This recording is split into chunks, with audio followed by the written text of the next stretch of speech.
Hello everyone, let's make some rice milk soap. Very simple. All you need is a goat milk based soap or any soap base that you want. You cut into a smaller pieces, then you melt it. When you melt it, we are going to add a skin loving ingredient, that's skin brightening ingredient. And I have add my rice milk, my licorice, and mulberry extract, and Kojic acid that I have already dissolved it. Now stir very well.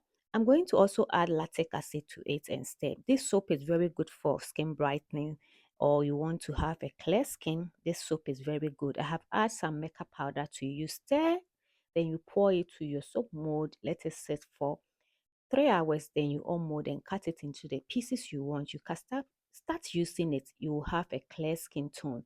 I'll have this soap available on my online shop. If you are interested, you can click the link, then you can shop. So thanks for watching this video. Bye bye.